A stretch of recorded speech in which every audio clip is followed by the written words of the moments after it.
Bem-vindo, bem-vinda ao podcast GPS Jurídico. Prazer, como sempre, recebê-los aqui para uma conversa, um bate-papo, de novo, super bacana. Hoje falamos sobre direito empresarial.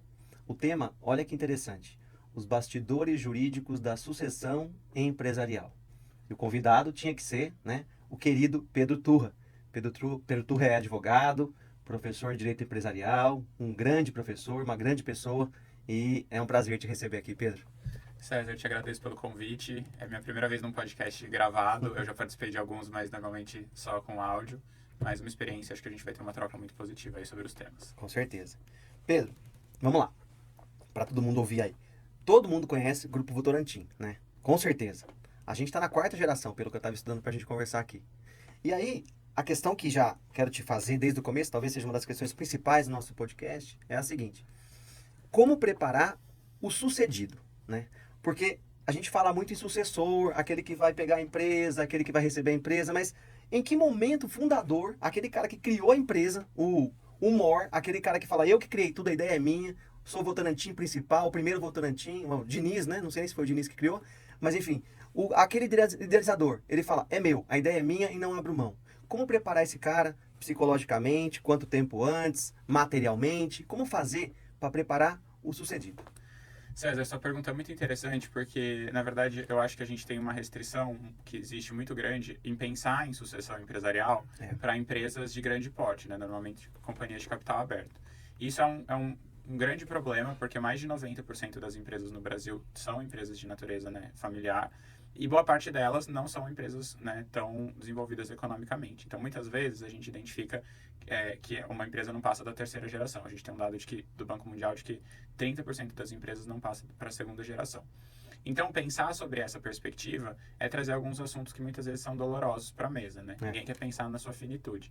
Então, a escolha desse sucessor, né, já foi objeto de várias séries, uma que eu adoro é Succession, que eu sempre indico, mas a gente precisa pensar muito sobre quais são os instrumentos, né, tanto estatutários quanto contratuais, e quanto esse sucessor está preparado, ele sendo uma pessoa da família ou não. Então vai depender muito do caso concreto. Entendi. E, assim, quais são os principais desafios enfrentados pelas empresas familiares nesse momento da sucessão? Porque eu estou perguntando isso, você deve ter assistido aquele filme Família Gucci, ou Sim, House of Gucci. House of Gucci, Casa Gucci. É muito interessante o filme. Sim, E fala da empresa Gucci, é. que foi uma, pelo que eu estudei aqui, uma mal sucessão empresarial. Teve traição, teve crime lá no meio entre a família. É um problema. Entre esse problema, é um exemplo clássico de problema enfrentado nessa sucessão empresarial. E aí, queria introduzir esse tema. Quais são os principais problemas? Na verdade, eu acho que o House of Gucci além de ser um filme super interessante, bem produzido, né, conta a história da marca na Itália, mas ele, quando a gente traz para uma perspectiva jurídica, a gente precisa começar a separar o que é propriedade e o que é gestão. Então, não necessariamente os donos da empresa precisam ser os gestores da empresa. Por que eu estou te falando isso? Porque muitas vezes é necessário que haja uma profissionalização da gestão. Então, pensando a partir dessa perspectiva, é importante que se pense sempre um sucessor e não necessariamente esse sucessor vai ser o herdeiro, principalmente quando a gente fala de grupos tão grandes como o Grupo Gucci, que hoje foi incorporado e faz parte de um grande grupo empresarial. Então, não é mais um grupo de família, ele acaba sendo um grupo, né, de uma companhia de capital aberta, que tem gestão, e aí a família pode até dar algumas opiniões, ela pode ter uma participação societária, mas não é necessariamente ela quem delibera. E esse acaba sendo o caminho natural da maior parte das empresas que crescem, né? Muitas vezes elas acabam sendo compradas e aí para que se tenha uma implementação de uma gestão um pouco mais profissional. Há casos também que as próprias empresas vão modificando o seu tipo societário e vão promovendo, né, os herdeiros a essas posições. Um caso bastante interessante que eu acompanhei recentemente, né, que saiu na mídia, é o do Grupo Savenhago, por exemplo, que é uma rede de supermercados. É uma empresa naturalmente familiar. Dois herdeiros saíram ao longo do tempo e hoje são dois sócios que são irmãos, cada um tem 50-50. Isso é muito perigoso para a nossa perspectiva societária, mas foi uma escolha do grupo e parece que um dos sócios, os filhos não se interessam e o outro os filhos se interessam. Então a gente precisa manejar isso através de instrumentos de como fazer essa sucessão de uma forma tranquila em caso de falecimento, né? Porque a morte é uma das poucas certezas que a gente tem na vida. E aí, como fazer isso de forma tranquila? Bom, pensando aqui, trazendo um pouco a realidade desse podcast para um pequeno ou médio empresário que usa um tipo societário que é a sociedade limitada, que mais de 95% das empresas no Brasil adotam esse tipo. É muito comum chegar até o escritório esse tipo de demanda, que é o meu sócio faleceu, minha sócia faleceu, né? Principalmente pós-pandemia, que a gente teve várias mortes inesperadas. E qual que é o grande lance, né? Poucos empresários investem em um advogado especialista para rever como é que está estruturado o contrato social. E o contrato social, nos termos do 1028 do Código Civil, ele pode estipular que vai haver ingresso dos herdeiros ou não, ou as cotas vão ser apuradas e pagas. Sim. Então a gente fica com um dilema muito grande. Não só isso acontece quando a gente fala de sucessão, mas também em hipóteses de divórcio. Então não é incomum eu ser procurado em casos de direito de família, né, para falar, Pedro, e essa questão das cotas? Porque às vezes coloca a esposa ou o esposo como sócio, e além de ter que ter a dissolução da união estável, a separação, a gente também precisa discutir a apuração de haveres daquela sociedade empresária, porque não faz mais sentido eles se manterem sócios. Bacana. E aí entrou, por exemplo, o cara se divorciou, mas se casou com outra. E essa outra quer entrar, participar. Cara, isso é super complexo. Eu estava dando uma aula esse final de semana. A gente tem, então, os instrumentos naturais que a gente acaba tendo, né? O contrato social, que é um documento, ou o estatuto social, que é um documento registrado na junta comercial. Sim. Isso toda empresa tem que ter. E aí a gente tem 2 documentos particulares que podem ser utilizados.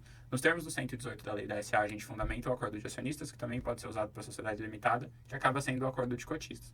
Isso várias empresas familiares ou não adotam, e aí é mais para estabelecer obrigações particulares dos sócios, para que isso não fique exposto dentro de um órgão público. Por outro lado, esses grupos empresariais que têm essa família plural, né, que a gente fala, que são as famílias que os casamentos duram, né? Até publiquei um artigo recente. Em 2010, a média do casamento brasileiro era de 17,8 anos. Em 2022, ele passa a ser 13,4 na média. Isso é um dado do IBGE. Então, quando a gente pensa sobre essa perspectiva, a gente percebe que as pessoas vão viver mais casamentos, assim como vão viver mais carreiras. Sim. E aí, então, além do acordo de sócios, quando a gente tem um grupo com várias sociedades, também tem a questão patrimonial de imóveis e dinheiro, a gente costuma ter um documento que chama protocolo familiar, que é um documento que você ampara não só a questão das participações societárias, mas também você fala sobre, o avô quer pagar as escolas dos netos, por exemplo. Então, a gente trata de algumas questões ali sobre a perenidade, qual que é o objetivo dessa família. Esse protocolo familiar ele tem uma série de caminhos possíveis, mas hoje quem está mais à frente dessa discussão é o IBGC, que é o Instituto Brasileiro de Governança Corporativa, tentando tirar a ideia de que governança corporativa é algo exclusivo das companhias de capital aberto, tornando, né, mais frequentes conselhos de administração e políticas que sejam mais reflexivas nesse sentido, para incorporar a família, mas também manter a empresa viva, ainda que a família não seja funcional para continuar tocando. E aí, nesse caso do conselho familiar, a família não perde o controle da empresa? Depende muito, depende do que foi acordado, depende de quanto que a família tem. Porque acaba acontecendo, né, quando as empresas crescem, empresas familiares, elas acabam sendo diluídas por grandes investidores a partir de rodadas de investimento. Isso é bacana para eles, né? Isso é bacana, porque eles vão trazendo um pouco de dinheiro para a pessoa física e vão Isso. conseguindo alavancar. Mas ao mesmo tempo, né, tem aquela, no Succession, que é essa série que eu sempre cito, mostra muito, porque no caso da série é um conglomerado de mídia. Então eles tinham rádio, TV, e aí em um dos momentos lá da série, né, o sucessor, que é um homem de quase 80 anos, e que no fim ele falece, tá, já dando um spoiler, porque é óbvio que a série chama Succession, mas são 4 temporadas, então em algum momento ele vai falecer. Mas aí em um momento ele encontra como se fosse uma espécie de Mark Zuckerberg, no sentido de, agora as redes sociais é que mandam. Então ele tem esse ódio, mas ele vai receber esse aporte. Então como a economia muda muito, né, as empresas familiares muitas vezes são resistentes a essas mudanças. Então a gente precisa entender se aquilo faz sentido, mas também, às vezes você não se atualizar, acaba impactando em uma eventual recuperação judicial ou falência, o término daquela atividade. Então vai depender muito de como que é a relação entre os filhos, quanto o pai ou a mãe permitem, né, esse ingresso e esse palpite, porque as coisas mudam e se você fizer as mesmas coisas que você fazia 10 anos atrás, provavelmente sua empresa não vai ter a mesma lucratividade que ela tinha. Mas aí, Pedro, assim, o que a gente vê na prática, pelo que a gente vê, assim, de pessoas falando e tudo mais, a maioria das pessoas são teimosas, né? Elas não querem procurar um advogado, muitas vezes, elas acham que a empresa está indo bem, elas não têm a noção, real noção, do perigo disso que está falando. Como que a gente se aproxima da empresa? Como que eles chegam até a gente? Cara, é muito interessante. Eu converso Não muito está nas perguntas que a gente combinou, mas vão surgindo. Não, mas é ótimo. Eu converso muito com os meus alunos sobre isso. O perfil de cliente que contrata advogados societários, né, que é a minha maior frente de advocacia, é aquele que já teve um litígio. Ou ele já brigou com um sócio, ou ele já teve, por exemplo, uma ex-esposa que no divórcio quis penhora de cotas. Então, de repente, ação de alimentos de alguém que nem chegou a ser casado. E esse cara, ele começa a olhar e pensar assim, olha, eu preciso ter tudo muito bem estruturado, então por isso que vale a pena fazer esse investimento no advogado, para que eu tenha documentalmente um respaldo. E a gente tem, além, né, dessas ferramentas societárias, a gente tem uma série de mecanismos que são do direito de família, como, por exemplo, o testamento. O testamento permite que o testador disponha sobre 50% do seu patrimônio. Então, esse é um ponto bastante interessante quando a gente pensa, né, sobre qual que é o desejo desse empresário em relação às coisas. Muito legal isso. Muito interessante também. E, assim, Pedro, como separar, porque isso é uma questão interessante também, como separar efetivamente questão familiar de questão empresarial? Porque, às vezes, né, a pessoa pega o caminhão da empresa, vou fazer a mudança da minha casa no fim de semana. Aí estoura o motor do caminhão, um eixo do caminhão quebra, aí segunda-feira o caminhão tem que operar. Exato. Na empresa. E às vezes essa empresa tem um sócio. E aí, então, como é que fica isso? Então, na verdade, quando a gente fala de grupos um pouco maiores, né, a gente costuma aconselhar que sejam estruturadas duas holdings, né? Então, a gente tem a holding, que é um veículo de participação para o sócio não participar na pessoa física do quadro societário, se ele tem um posto de gasolina, uma transportadora. E aí a gente também cria um outro CNPJ, que é a holding patrimonial, que lá você acaba integralizando os bens imóveis, de repente alguns veículos de coisas para finalidades pessoais. Porque você acaba tendo uma maior organização patrimonial. Se eu falecer, a minha casa de praia está integralizada na holding, o meu apartamento em São Paulo, o meu terreno, sei lá, em Indaiatuba. Agora, se houver uma recuperação judicial, se eu tiver uma dissolução de sociedade, vai estar tratando de uma holding operacional, que é uma holding que é utilizada como veículo de participação. Esse não é o único caminho, às vezes a gente tem holdings, uma holding única, tanto para participar de empresas quanto para até questão patrimonial, mas vai depender muito de qual é o volume financeiro, quais são as exposições de risco que essa atividade empresária propõe. Mas é bastante comum a gente usar essas duas frentes. Uma para integralização de patrimônio, às vezes fazenda, sítio, casa de praia, apartamento, e outro, né, imóvel de aluguel, e outro para aglutinar ali todas as participações societárias que possam vir a fazer sentido. Então, o cara é sócio de uma empresa de tecnologia, sócio de um posto de gasolina, sócio de uma loja em shopping. A gente coloca tudo ali.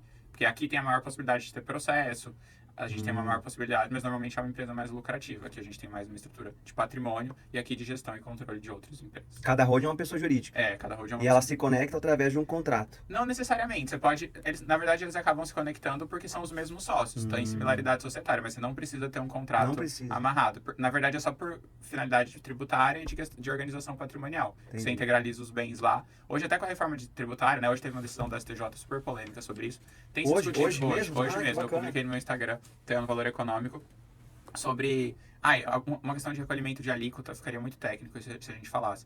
Mas então, quando você vai para essa área, né, no fim do dia, você não estuda só o societário, que é onde eu comecei tudo, mas você acaba tendo que saber um pouco de família, um pouco de tributário, um pouco de imobiliário. Então, acaba sendo bastante desafiador. Mas uma coisa que tem sido interessante, né, em advogar nessa área é que não só quando a gente pensa em grandes empresas, mas recentemente eu fui até procurado por uma aluna, e a mãe dela tinha uma empresa de prestação de serviços, ela tinha 70 anos e ela sabia que ela queria parar. Então ela utilizou outros mecanismos para ir trazendo uma colaboradora para virar a sócia dela, porque os filhos não tinham interesse na empresa. E essa colaboradora a gente fez um projeto de em 5 anos ela comprar toda a empresa. Então também é uma forma de você remunerar esse empresário que está querendo parar e manter a atividade econômica rodando. Então existem vários caminhos. E motivar quem está chegando, né? Exatamente, porque essa pessoa só vai se empenhar de fato porque ela vai ter um retorno financeiro. Muito legal isso. E Pedro, assim, por outro lado, como você falou aí, tem empresas familiares que o cara fala, restaurantes, por exemplo, da família italianola lá. Eles falam, não vai entrar ninguém de fora. Por melhor que seja o cara que está chegando ou que queira chegar, não vai entrar ninguém de fora. Como fazer essa transição? Como decidir se é melhor entrar, não é melhor? Cara, você pegou um ponto que eu acho super interessante, né? Porque a gente vê como os restaurantes são sazonais, poucos são perenes.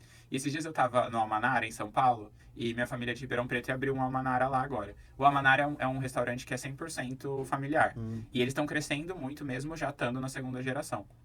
Então, tudo isso vai depender primeiro de muita sinergia entre os sócios, né? Não basta você ter o melhor advogado do mundo se os sócios não se dão bem e as segundas e terceiras gerações também se dão bem. E também tem o fato de que você precisa estar sempre atualizado. Então, talvez essa nova geração, ela traga esse ar fresco para pensar, vamos incorporar o iFood? Se a gente for incorporar o iFood, vamos criar uma linha de esfirras que venda no supermercado? Então, você consegue criar uma capilaridade para você tornar aquele modelo mais sustentável. Qual que é o grande problema disso? Ainda é muito forte aquela regra quase bíblica, né, do vô rico, filho nobre, neto pobre. Isso é muito problemático, porque não é incomum a gente vê no dia a dia as empresas se deteriorando por conta dessa questão da sucessão mal feita, ou porque não preparou o herdeiro, talvez porque ele não trabalhou em outros lugares antes de vir trabalhar para a empresa da família. Então tem várias nuances que não existe uma regra certa. Por isso que quando eu dou esses cursos, né, ou quando a gente vê as aulas, normalmente a gente fala ferramentas do planejamento patrimonial, porque não existe um caminho único, né? Na verdade é um trabalho que você tem que ir se desempenhando ao longo do tempo. Então nessa atividade aqui, de repente, a filha faz mais sentido. Eu já tive casos, por exemplo, de orientar famílias orientais que as mulheres não recebiam herança. Então, isso era uma conduta. Isso não faz sentido nenhum sobre o Código Civil, mas era algo cultural.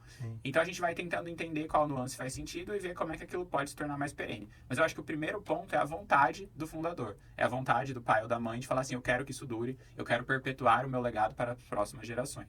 E aí trazer uma equipe jurídica, financeira, especializada para tentar tornar aquilo o mais claro possível. Tem também vários outros produtos como VGBL e PGBL, que são produtos bancários, a gente tem seguros de vida. Então, os caminhos são os mais variados. A questão é muito mais a intenção e a vontade, né, de fazer com que a sua atividade, que sua família esteja protegida ou não. Muito bacana. Aproveitar esse exemplo do Almanara, que eu gosto bastante do Almanara também. Amo também. Então, eu também sou muito fã. E aí, fica legal a gente conversar disso. vamos supor que um dos filhos do Manara lá queira ser médico. E ele não quer participar. Ele fala, não curto esse negócio de comércio. E a filha curta. Então ela fala, eu quero suceder. Mas o filho não, mas ele quer participar dos dividendos, dos lucros. Dá pra fazer uma equação aí pra deixar assim? Essa é a grande pergunta, eu acho que chega no meu Ah, é? escritório frequentemente, né? Não é Legal. incomum chegar, por exemplo, casos muito próximos. Eu tive uma empresa de engenharia recente que um filho era concursado, a outra era médica e um filho trabalhava. E o pai tinha 75 anos e estava com essa angústia. Como eu vou... Então a gente pode propor uma compra das cotas ao longo da vida e ir remunerando. Você vai doando em vida. A gente tem um limite de 90 mil de isenção de TCMD. Então se você vai fazendo essas doações anualmente, você vai conseguindo abater. O que é muito importante é que sempre se tenha, né? Se você tem essa vontade, um valuation de quanto cada empresa vale e quanto que você vai estar remunerando esse filho, né? E deixando tudo às claras. Eu acho que são temas difíceis, né? Relações difíceis de se discutir à mesa. Mas é aquele assunto do almoço de domingo que não deveria ser renegado, porque facilitaria muito, a gente não teria inventários que duram tanto no judiciário. E, por exemplo, o caso do Gugu é um caso bem interessante, né? Porque ele até tinha uma estrutura, mas assim, as coisas foram saindo do controle. Não é porque você contratou que isso não vai acontecer. Provavelmente, talvez se você tenha um planejamento, isso pode vir a acontecer, pode vir um filho de fora de casamento, uma filiação socioafetiva. A gente tem um caso também que eu sempre cito, que é da herdeira das Casas Pernambucanas. Ela tem uma vida vegetativa desde 2016 e aí a secretária do lar e a secretária executiva brigam para falar quem que tinha relacionamento afetivo. Tem um filho socioafetivo que é o filho da empregada e hoje ele é o maior acionista das Casas Pernambucanas porque se entendeu que existe uma filiação socioafetiva. Então a gente tem assim uma multiplicidade gigante de casos aí no Brasil por conta dessa dificuldade em falar sobre dinheiro, né? O Brasil é um país primordialmente católico. Então isso acaba sendo muito prejudicial, porque nos Estados Unidos, no primeiro date, a pessoa fala, eu ganho tantos mil dólares por ano. E no Brasil a gente tem um pouco esse tabu. E quando fala-se de família, aí fica muito pior, né? Porque falar sobre dinheiro seria quase uma ofensa. É verdade. Interessantíssimo. Isso é por conta muito mais da religião, da gente ser católico e não protestante. Nisso. Porque os protestantes acabam tendo uma política um pouco mais clara, de quando eu morrer vai ser de tal forma. Porque falar sobre dinheiro não seria um pecado, como seria na questão católica. Mas isso é uma coisa, assim, antropológica, não necessariamente jurídica. Mas eu vejo que o pessoal tá começando a falar mais disso, né? Tá mudando a sociedade, a cultura tá mitigando essa questão, eu acho. Eu acho que a grande mudança que a gente teve em relação a isso foi a pandemia. Porque a pandemia trouxe à tona a morte. Assim, a morte na ordem do dia, a pessoa tá aqui com 50 anos super saudável e amanhã ela não tá mais. Pode ser. Então as pessoas experienciaram esse desafio e começaram a se preocupar um pouco mais com isso. Porque quando a gente vai avançando, normalmente as pessoas conquistam patrimônio após os 40, 50. E aí nesse momento elas também estão mais suscetíveis a ter uma doença cardiovascular, enfim. E aí esse que fica o risco, né, de como você opera essa questão. Mas eu acho que se eu pudesse dar um conselho básico, né, para os empresários médios ou pequenos, é revisar o contrato social e verificar se você tem sócios, né, como é que está a forma de sucessão. Então, se os seus herdeiros entram no quadro societário ou se as cotas vão ser compradas pelos sócios que já existem. Porque tem algumas atividades que são extremamente personalíssimas, como, por exemplo, advocacia, medicina, e tem outras atividades que você não precisa necessariamente daquelas qualificações. Então, você poderia operacionalizar essa sucessão de uma forma mais tranquila. Muito bacana. E antes de você fazer isso, dá um @Pedro Turra lá. Pedro R. Turra. Pedro R. Turra. No Instagram, ou www.pedroturra.com. E aí é só seguir e tirar as dúvidas lá. Exato. Pedro, quais são as vantagens, desvantagens de manter a gestão de uma empresa familiar restrita a essa questão dos membros da família? Olha, eu acho que a desvantagem é a falta de diversidade, né? Porque hoje é um tema bastante discutido nas empresas. Então, você ter uma empresa diversa faz com que você pense sobre perspectivas diferentes. Então, se toda a família é de judeus, então eles não conseguem ter uma visão sobre o mundo fora daquele. Todo mundo cresceu num clube, num bairro específico em São Paulo. Mas as vantagens são que você consegue ter mais comunhão em relação aos valores. Então, ao mesmo tempo, o que é vantajoso pode ser um próprio tiro no pé. Porque se a gente está falando de uma padaria, ok. Mas talvez essa padaria não se atualize porque as pessoas só gostam de comer aquilo. E aí, se você não traz um dos caras do dia a dia que fala assim, não, talvez brownie não funcione mais, a gente deveria fazer mais cookie. E aí isso vai rodar, entendeu? Então, você deixar muito restrito à família, muitas vezes você acaba dificultando. Só que ao mesmo tempo, quando você traz alguém de fora, você não sabe se os valores são similares. Sim. Só que eu acho também um pouco arriscado você pensar que os valores vão ser sempre similares, porque os filhos e as filhas vão se casar. E se casam normalmente com pessoas que podem até ter valores similares, mas uma coisa ou outra é diferente. Então a diversidade já nasce na própria família. É mais uma questão de encarar os fatos e ver quanto, né, que está disposto em relação a isso. Tem razão, total. Em relação ao planejamento, quais são os erros mais comuns cometidos, né, pelos empresários, pelos filhos, durante a sucessão empresarial? César, você falou um ponto que eu acho super importante, né? Se vendeu muito essa ideia da blindagem patrimonial. E desde que eu fiz meu TCC em 2013, quando eu estava no final da faculdade, a gente já sabe que isso não existe, né? Então, eu tô endividado, vou blindar meu patrimônio. E aí, sempre que o cliente chega com essa demanda, eu falo, olha, no mundo tão tecnológico, do Pix e tudo mais, isso não vai ser possível. Mas a gente pode usar estratégias para que você tenha mais segurança jurídica. Não te garantindo uma blindagem patrimonial, mas te garantindo, de repente, uma doação que você doa enquanto você ainda não é inadimplente. Então, existe uma série de caminhos possíveis, mais caminhos possíveis dentro da legislação, tá?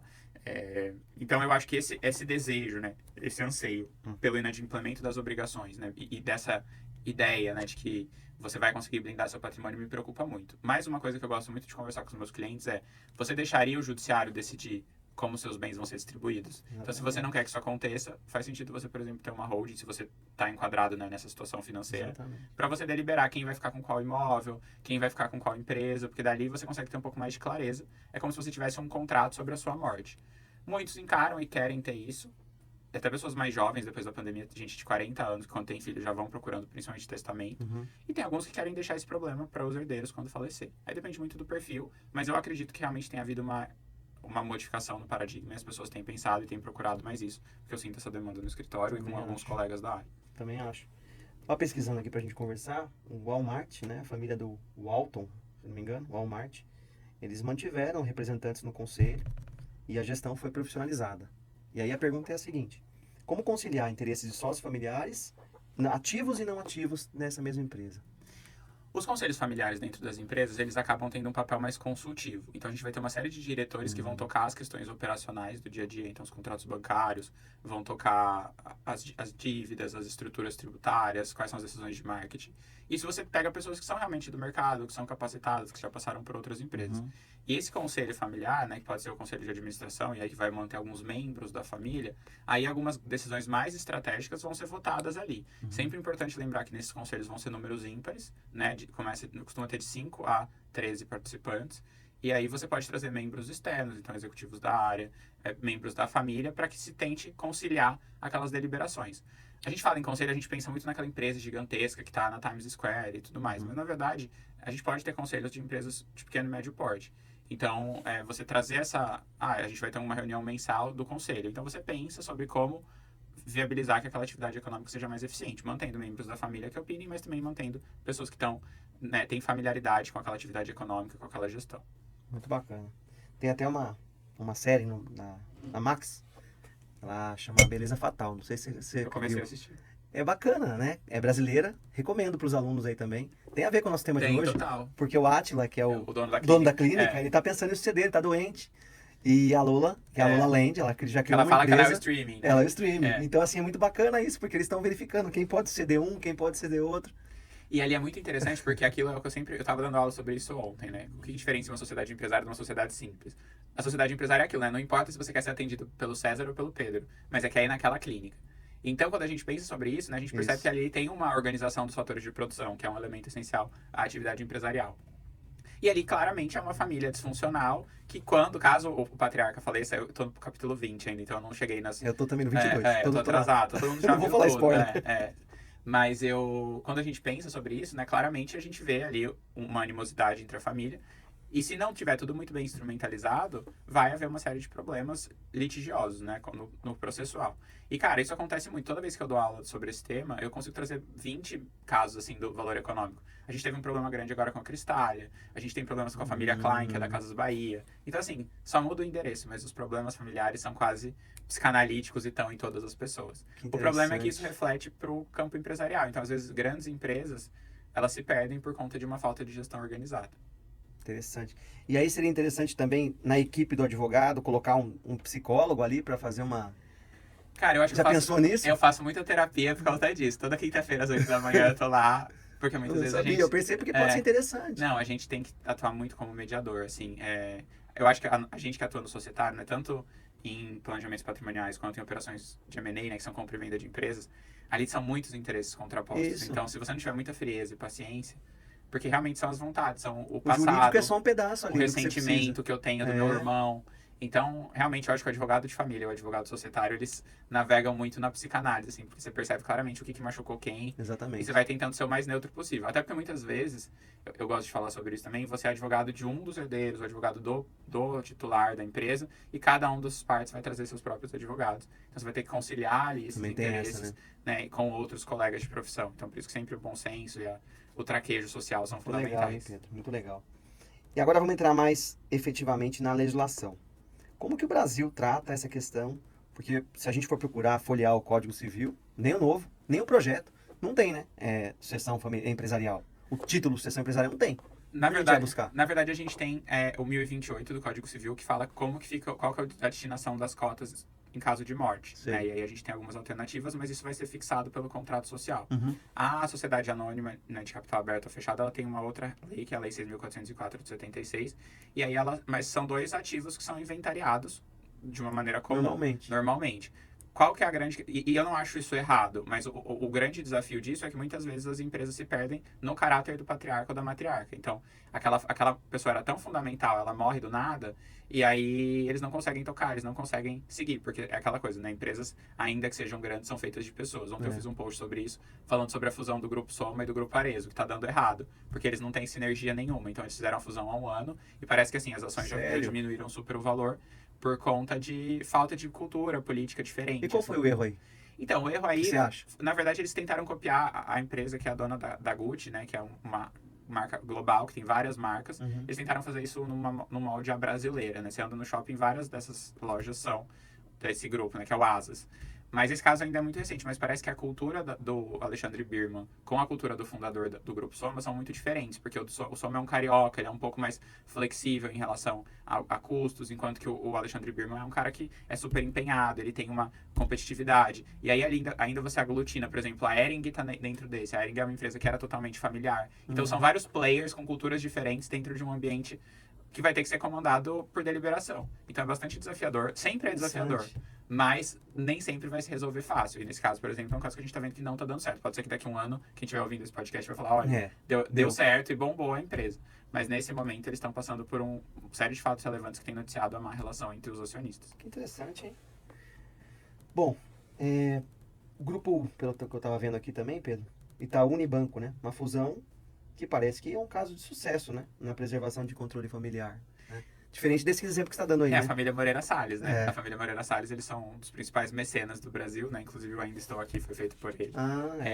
E sim, é um caso bem sucedido, de uma sucessão muito bem organizada, que até hoje não mostrou nenhum desafio.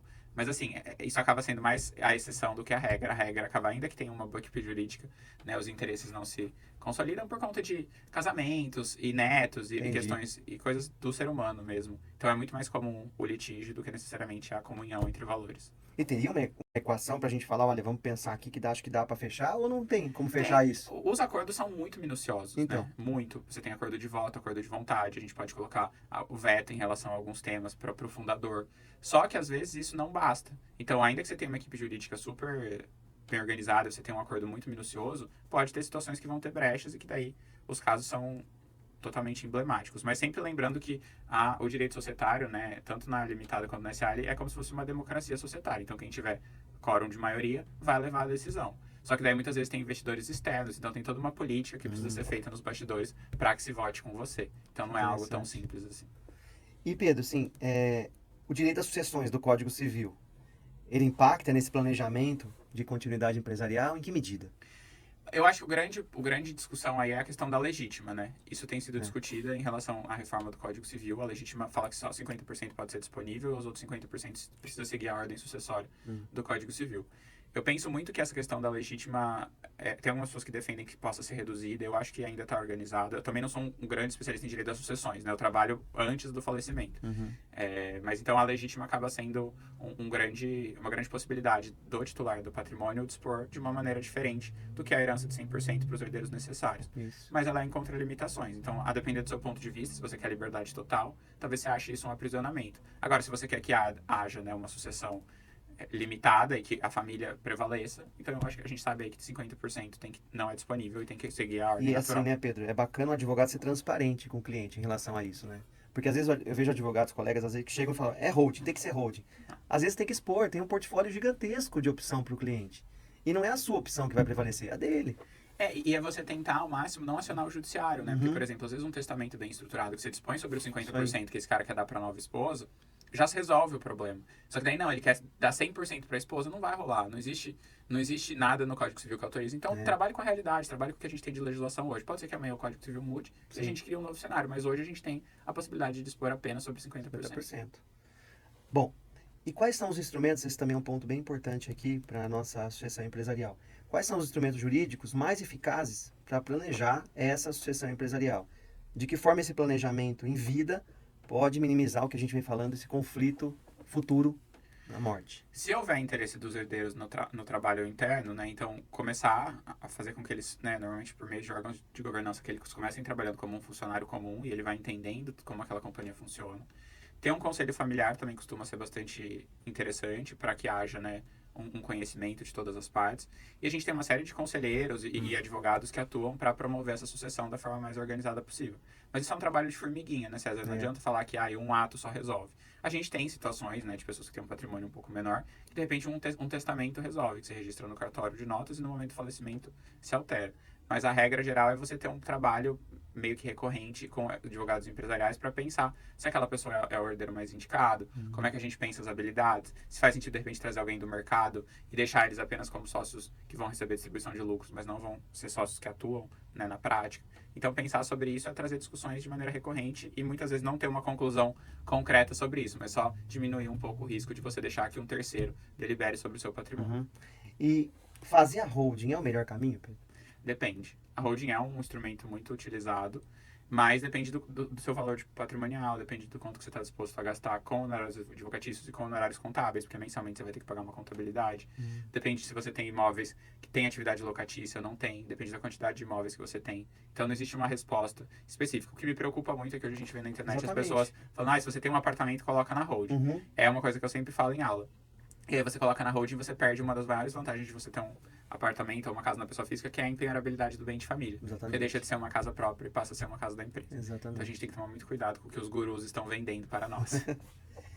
Mas a holding é uma boa opção, às vezes. Né, normalmente, em grande parte, se a pessoa tem um patrimônio considerável, ela tem uma distribuição tanto de participações societárias, né, pedaços de empresa, quanto de bens móveis ou imóveis, pode fazer sentido, sim. E ela pode, inclusive, não ser o único instrumento de modulação. Pode ter outros acessórios a ela. Como, por exemplo, um testamento. Isso. Ou uma doação em vida, um usufruto, enfim. Os caminhos são os mais diversos. Interessante, porque às vezes as pessoas pensam e falam como se a holding feita a holding, não se faz outra, né? Você já ouviu também isso, né? Não, e assim, o advogado, muitas vezes, que não tem tanto conhecimento, ele acaba vendendo essa como uma grande tábua da salvação. Isso. O que não necessariamente é, né? Porque a família pode ter um interesse hoje e daqui 5 anos o interesse ser outro.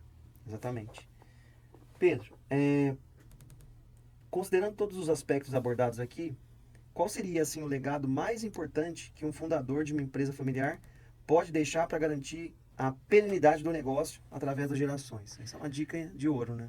Eu acho que o legado mais importante que os patriarcas ou as matriarcas precisam saber é sobre a finitude, né? Então, saber que você vai falecer em algum momento e como é que fica o dia seguinte. Porque no dia seguinte ao seu falecimento, as atividades empresariais vão continuar acontecendo.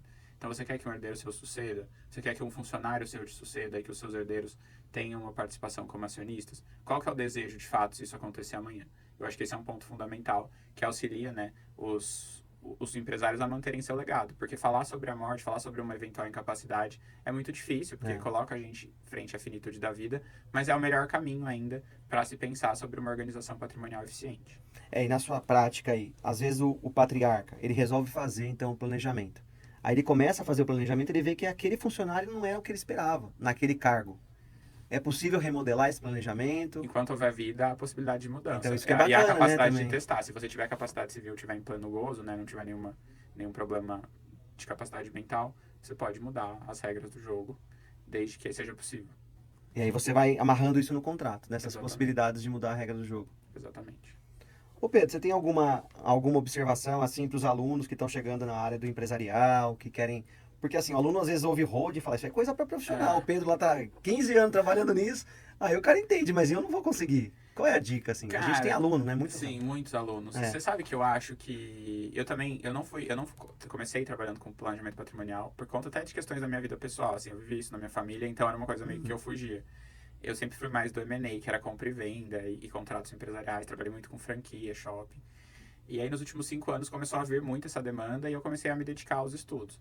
Mas eu acho que, assim, o direito empresarial ele é uma área do direito que demanda não só conhecimento técnico, mas conhecimento de mercado. Então, você tem que estar atualizado. Quantos casos a gente não citou hoje aqui? É. Então, pensar sobre isso também, se você tem um interesse genuíno por esses temas, né? São temas que te interessam.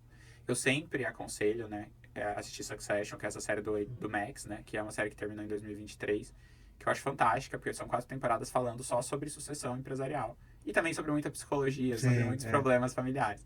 Mas eu acho que ter um interesse sobre temas de mercado, eu acho que são um passo inicial. E aí, com o tempo, você começa, às vezes, fazendo um testamento e depois de um tempo você está fazendo uma holding de uma empresa super complexa, com vários CNPJs e tudo mais.